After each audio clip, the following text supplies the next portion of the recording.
কই গো, কিছু কি ঠিক করলে? রাজকুমারের জন্মদিনে কি উপহার দেবে? হ্যাঁ গো, পেয়েছি। এই দেখো। উমা, এই যে তোমার ছোটবেলা সোনার আংটিখানা। হ্যাঁ গিন্নি, ঠিক ধরেছ। যেটুকু যা গয়না ছিল সবই তো দেওয়া হয়ে গেছে, নহে বিক্রি হয়েছে। আর তো কাউকে কিছু দেওয়ার নেই, তাই ভাবলাম এটাই উপহারে দিই। সে ভালো ভেবেছো। বেশ, আসি তাহলে। ওদিকে সবার দেরি হয়ে যাচ্ছে গিন্নি।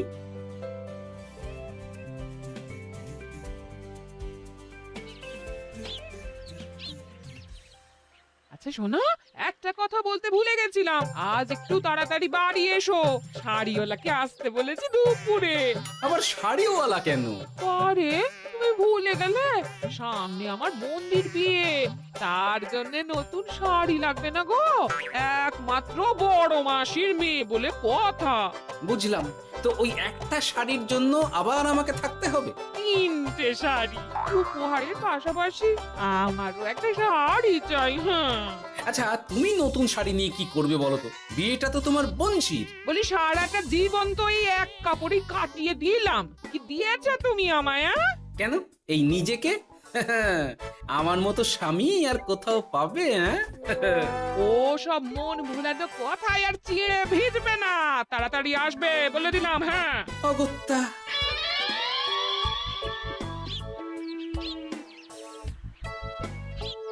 দূর, গিন্নিরও যত কথা সব বেরোনোর সময়। আবার তাড়াতাড়ি ফিরেও আসতে হবে শাড়ির জন্য। দেখি মহারাজকে বলি অগ্রিম বেতনের জন্য, না হলে তো শাড়ি কেনা যাবে না। তাও একটা হলে হতো, কিন্তু এনাকেও দিতে হবে। আসলে সত্যিই তো, গিন্নি আমার কত যত্ন আত্তি করে, কিন্তু তাকে আজ পর্যন্ত তেমন কিছু উপহার দিতে পারেনি। না, গিয়ে বলি।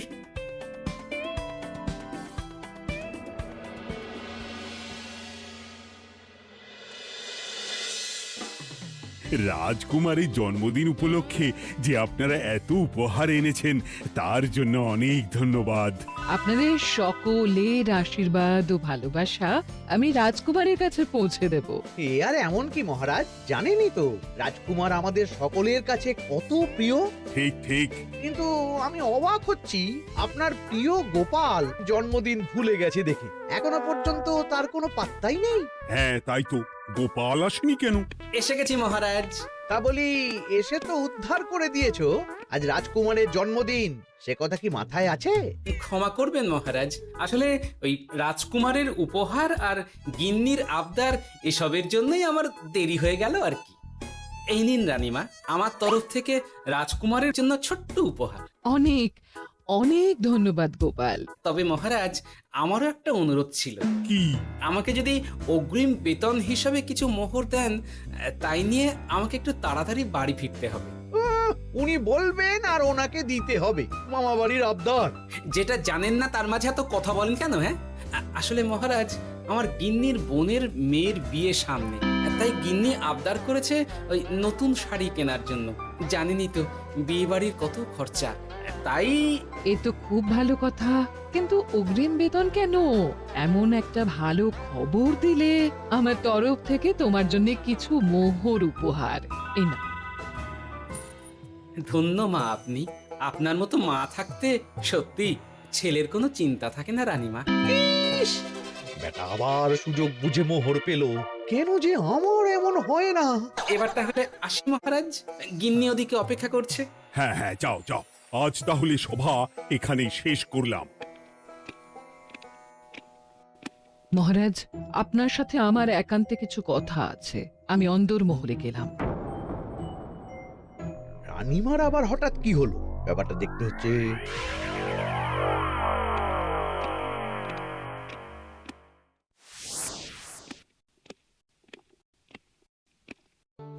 আজ আমি বুঝতে পারছি আপনি আমাকে একদম ভালোবাসেন না মহারাজ। ও কি কথা বলছো রানী? একদম ঠিক বলছি।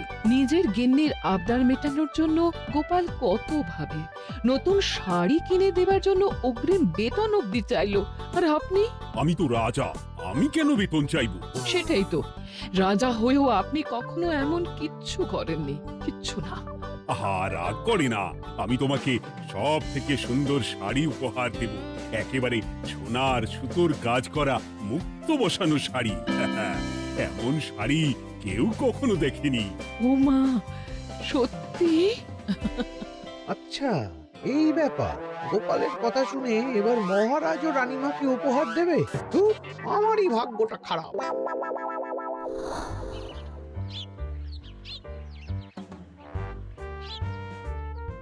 হাজার চেষ্টা করেও গোপালকে আটকানো যায় না।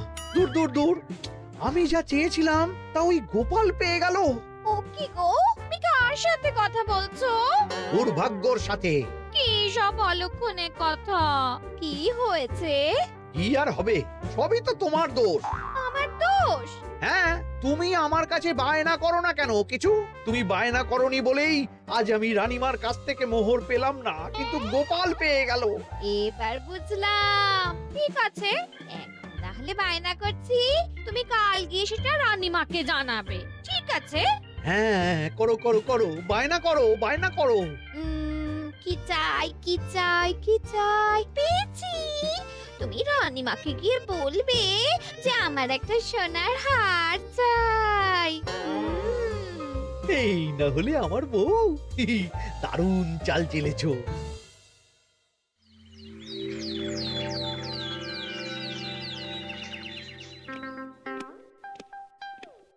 কি গো মন্ত্রী, আজ যে তুমি দেরি করলে বড়। আগে মহারাজ, আমাকে সময় নিয়ে শোনাতে শোনাতে মন্ত্রীমশাইয়ের মনে হয় নিজেরই সময় জ্ঞান খারাপ হয়ে গেছে। তুমি থামো তো মহারাজ, আমারও খুব বড় একটা বিপদ হয়ে গেছে। একমাত্র রানীমাই আমাকে বাঁচাতে পারবেন। আমাকে একটু ওনার সাথে দেখা করার অনুমতি দিন মহারাজ। কিন্তু তোমাদের রানীমা তো এখানে নেই। আসলে জানোই তো যে কুমার অনেক দূরে থাকে, তাই গতকাল রাতেই রওনা দিয়েছে। সে কি, রানীমা নেই? এবার কি হবে আমার? কেন কেন কেন, কি হয়েছে? আসলে মহারাজ, আমার বউ আমার কাছে সোনার হার গড়িয়ে দেওয়ার বায়না করেছে, তাই আমার। বুঝেছি বুঝেছি, চুপ করো তুমি। এখন তোমাকে মোহর দিতে পারবো না। কেন মহারাজ? পরের মাসে দিতে পারবো। আসলে তোমাদের রানীমাকে সোনার সুতো দিয়ে কাজ করা এক শাড়ি উপহার করেছি সদ্য, যার জন্য অনেক খরচ হয়ে গেছে। তাহলে আমার সোনার হার পরের মাসে গড়িয়ে দিও। এটা তো ঠিক না। গোপাল আপনার প্রিয় বলে যখন যা চায় তখনই সাথে সাথেই পেয়ে যায়, আর আমার বেলায় এমন। এমন কোনো ব্যাপার নয় মন্ত্রী। মহারাজ, আপনি বরং আমাকে দেওয়া মোহরগুলো আমার অগ্রিম বেতন হিসেবে ধরুন, না হলে মন্ত্রীমশাই এমন অভিযোগ বারবার করবেন। আহা গোপাল, তোমাকে তো স্বয়ং রানীমা উপহার দিয়েছেন, এসব কিছু করতে হবে না। যেমন আছে তেমনই থাক। ঠিক আছে, আমিও দেখে নেব পরে। কি দেখে নেবে মন্ত্রী? না না, ও কিছু না মহারাজ, পরেই দেখে হার গড়ানোর কথা বলছি। না, মন্ত্রীর হাবভাব মোটেই ঠিক ভালো লাগছে না। বেটা মনে মনে নিশ্চয়ই কোনো ফন্দি আটছে আমার বিরুদ্ধে। কিছু একটা করতেই হবে।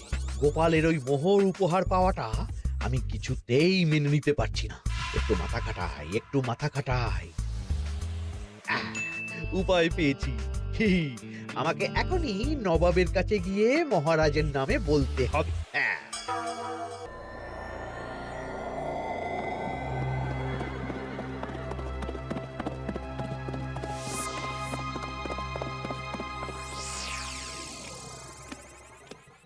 প্রণাম নবাব বাহাদুর। আরে এ যে কৃষ্ণনগরের রাজা কৃষ্ণচন্দ্রের মন্ত্রী, তো হঠাৎ এখানেই কেন? আমি নবাব বাহাদুরকে আন্তরিক ধন্যবাদ জানাতে এসেছি। কিসের জন্য? এই যে আমরা খুব খুশি রাজা কৃষ্ণচন্দ্রের মতো একজন শক্তিশালী রাজা পেয়ে। শুধু সামরিক বলেই নয়, আর্থিক, সামাজিক, রাজনৈতিক সব দিক থেকে। আর এটা সম্ভব হয়েছে আপনার মতো একজন নবাবের মহারাজের ওপর কৃপা দৃষ্টির জন্য। বলতেটা কি চাইছো তুমি?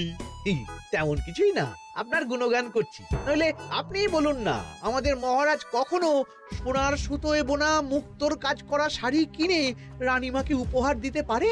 কি সোনার শাড়ি? হ্যাঁ, এমন দামি শাড়ি যা হয়তো নবাবের কাছেও নেই। ঠিক আছে ঠিক আছে, তুমি এখন আসতে পারো। আর শোনো, আমি তোমাদের রাজ্য পরিদর্শনের জন্য লোক পাঠাবো। কবে কখন সেটা কাল তোমাদের সূচনা পাঠিয়ে দেবো, কেমন? ঠিক জায়গাতেই আগুনটা ধরিয়েছি মনে হচ্ছে। বেশ। ব্যাপারটা আমার মোটেই ঠিক লাগছে না উজির। কৃষ্ণচন্দ্রর মতো এক সামান্য রাজা এত দামি শাড়ি কিনলো কি করে? কালো বাজারি করছে না তো? আমিও একই কথা ভাবছিলাম হুজুর। এক কাজ করো, কালকে কৃষ্ণনগরে খবর পাঠাও, 2 দিন পর রাজকার্য পরিদর্শনের জন্য তুমি সেখানে যাবে। সব খতিয়ে দেখবে, আর কিছু বেগতিক বা গরমিল দেখলে সেটা বাজেয়াপ্ত করে নেবে, কেমন? আর কে হুজুর?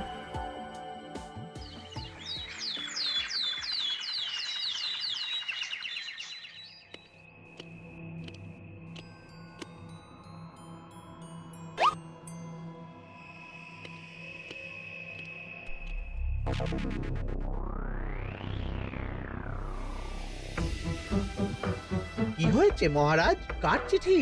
নবাবের রাজকার্য পরিদর্শনের জন্য লোক পাঠাবে 2 দিন পর। এতে চিন্তার কি আছে মহারাজ? চিন্তার বিষয় আছে। নবাব আমার রাজকোষের হিসাবও মিলিয়ে দেখতে চায়। কোনো একটা ভাবে নবাবের কানে আমার সোনার শাড়ি কেনার কথাটা চলে গেছে, তাই সন্দেহ করছে। সে কি কাণ্ড!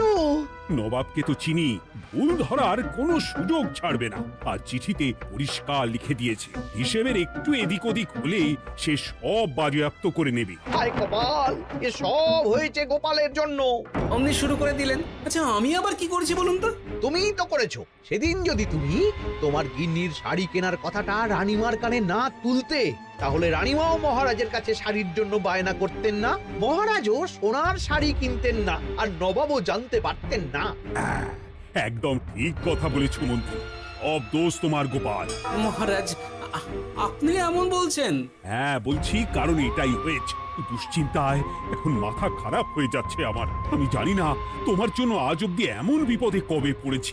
এবার তোমাকেই এখান থেকে বেরোনোর উপায় বের করতে হবে। আর যদি তা না করতে পারো, তাহলে আজ পর্যন্ত তোমাকে যত মোহর উপহার দেওয়া হয়েছে সেই সব উপহারের মোহর ফেরত দিতে হবে। সব মোহর যে প্রায় খরচ হয়ে গেছে মহারাজ, আবার আমি কোথা থেকে পাবো? সেটা তুমি জানো। এইবার গোপাল ভালো মতো জব্দ হয়েছে। এ যে লঘু পাপে গুরুদণ্ড। গোপাল পড়ল ফাঁদে। এমন দেখে মন্ত্রী হাসে আর আমার মনটা কাঁদে।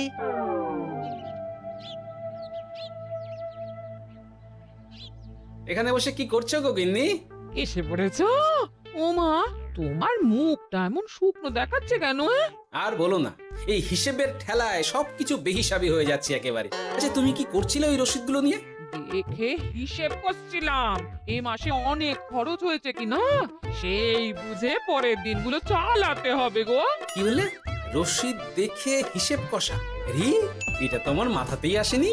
ধন্যবাদ গিন্নি, আরো একবার তোমার জন্য এই যাত্রায় আমি বেঁচে যাব মনে হচ্ছে। বেঁচে যাবে কেন? কি হয়েছে? আচ্ছা, আমাকে আবার একটু রাজপ্রাসাদে যেতে হবে। আমি এলাম গিন্নি। কি যে বলে লোকটা, কিছুই বুঝতে পারি না।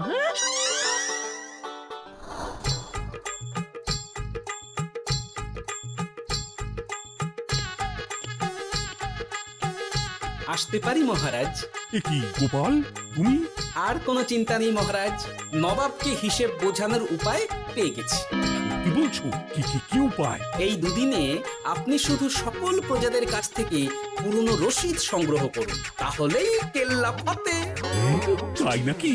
আর নয়তো কি? তবে এ ব্যাপারে মন্ত্রী মশাইকে কিন্তু কিচ্ছু জানতে দেওয়া যাবে না। শুধু আমি যা বলছি তাই করুন মহারাজ। সে তো বুঝলাম, কিন্তু প্রজাদের থেকে পুরনো রসিদ সংগ্রহের কথা ঘোষণা করলেই মন্ত্রী এমনি জানতে পেরে যাবে। চিন্তা করবেন না মহারাজ, আমার কাছে এটারও উপায় আছে। আপনি শুধু খেয়াল রাখবেন যাতে এই কথা 5 কান না। বাকিটা ভরসা রাখুন, কৃষ্ণনগরের একটা ঘাসও নবাব বাজেয়াপ্ত করতে পারবে না।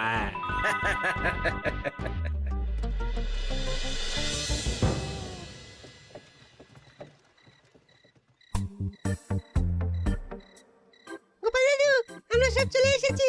ভালো সময় এসেছিস, তোদের দাদুর ভবিষ্যৎ এখন তোদেরই হাতে। আপন করে বলছো কেন দাদু? আমরা থাকতে তোমার কিচ্ছু হবে না। শুধু বলো না কি করতে হবে। জানি তো, তোদের যেটা করতে হবে সেটা হলো সবার বাড়ি বাড়ি গিয়ে পুরনো রসিদ সংগ্রহ করতে হবে। এই ব্যাপার, এটা আর এমন কি? কিন্তু কেউ যদি জিজ্ঞাসা করে কেন চাইছি, তখন তখন বলবি যে ওই গোপাল দাদু ওই ঠোঙা বানাবে বলে পুরনো কাগজ চাইছে। আচ্ছা, আমরা এক্ষুনি নিয়ে আসছি। যাক, প্রথম ধাপ হয়ে গেল, এবার পরের ধাপের প্রস্তুতি। যাই, একবার বরং বিজ্ঞানীর কাছ থেকে ঘুরে আসি। বিজ্ঞানী, ও বিজ্ঞানী, বাড়ি আছো? আরে গোপাল যে, এসো এসো ভেতরে এসো। বলো, তোমাকে কিভাবে সাহায্য করতে পারি? তোমার কাছে কালি মোছা যায় এমন কোনো কিছু আছে? কালি মোছার জিনিস? হ্যাঁ, একটা তরল রাসায়নিক পদার্থ আছে যেটা সব ধরনের কালি তুলে ফেলে। দাঁড়াও দিচ্ছি। অনেক ধন্যবাদ বিজ্ঞানী।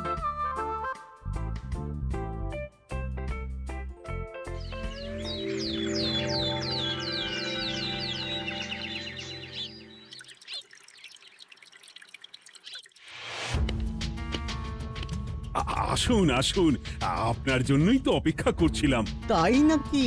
এতটা পথ উনি এসেছেন, আগে ওনার জন্য শরবত ও মিষ্টির ব্যবস্থা করি। এই যে মহারাজ, আমি জল মিষ্টির ব্যবস্থা করে এনেছি, এটাও সাথে নিন। এটা কি? কেন, হিসেব ভোলা ময়রা পাঠিয়েছে এই মিষ্টি ও শরবতের দাম।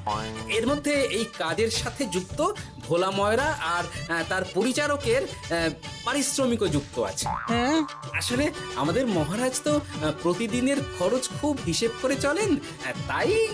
ও, আমি একটু বসবো? নিশ্চয়ই, ওই তো ওদিকে বসার জায়গা। আপনি কি হাওয়া খাবেন উজির সাহেব? তাহলে রশিদে ওটাও যুক্ত করব। মস্করা হচ্ছে? আহা, রেগে যাচ্ছেন কেন? আপনার সাথে মস্করা করার মতো স্পর্ধা আমার নেই উজির সাহেব। আসলে মাসের শেষ তো, তাই একটু বেশি হিসেবে চলতে হচ্ছে আর কি। আমাকে হিসেব দেখাচ্ছ?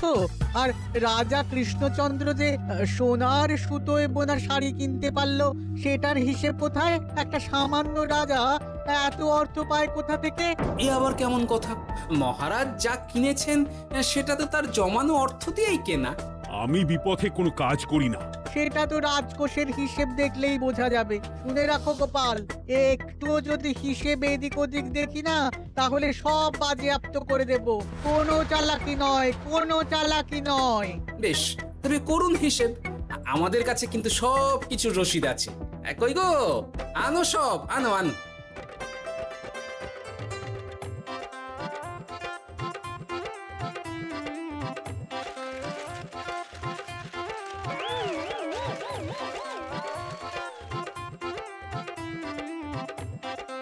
হ্যাঁ, এত রসিদ? আপনি বরং নিশ্চিন্তে হিসেব কষে নিন, আমরা আসি।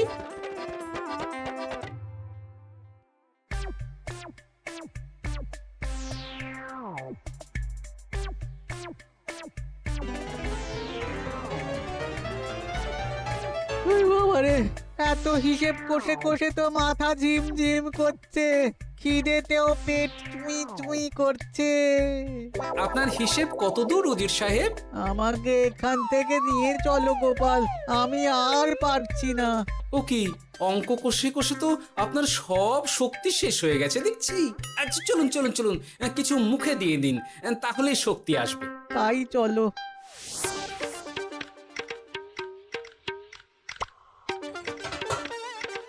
নিন, এটা হলো দুপুরের খাবার, আনাজ মশলা, এমনকি রান্নার ঠাকুরেরও পারিশ্রমিকের হিসেব। এবার আমি পাগল হয়ে যাব। আমি আর কোনো হিসেব দেখতে চাই না। সব সময় কি এত হিসেব নিয়ে চলা যায় নাকি? কি আর করা যাবে বলুন? হিসেবে না চললে আপনি তো মহারাজের উপার্জনের উপর সন্দেহ করবেন, আর বেশি খরচ হলেই সম্পত্তি বাজেয়াপ্ত করবেন। তাই বলে সব কিছুতেই হিসেব? কোনো একদিকে বেশি খরচ হলে বাকি দিকগুলো এইভাবেই কম করে চলতে হয়। কি ঠিক বলিনি? আমি আমার ভুল বুঝতে পেরেছি গোপাল, এবার আমাকে রেহাই দাও। আসলে তোমাদের মন্ত্রী নবাবের কাছে গিয়ে তোমাদের রাজা নামে উস্কেছে। কি? মন্ত্রী? এই রে, খেয়েছে, এবার পালাতে হবে দেখছি। ঠিক জানতাম, মোহরের জন্যই এত কিছু। তাই তো নবাব এমন করেছেন। বেশ, এবার আমি ফিরে গিয়ে নবাবকে সব জানিয়ে দিচ্ছি।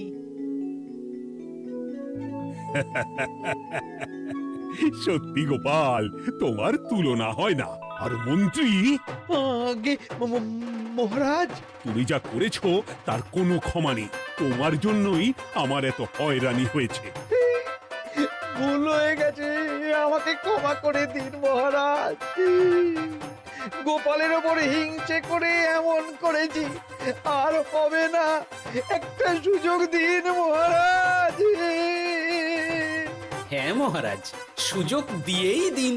বেশ, তবে তোমার শাস্তি হলো রানীমাকে আমি যে সোনা শাড়ি কিনে দিয়েছি সেটার পুরো দাম তোমাকে আমায় দিতে হবে। হ্যাঁ?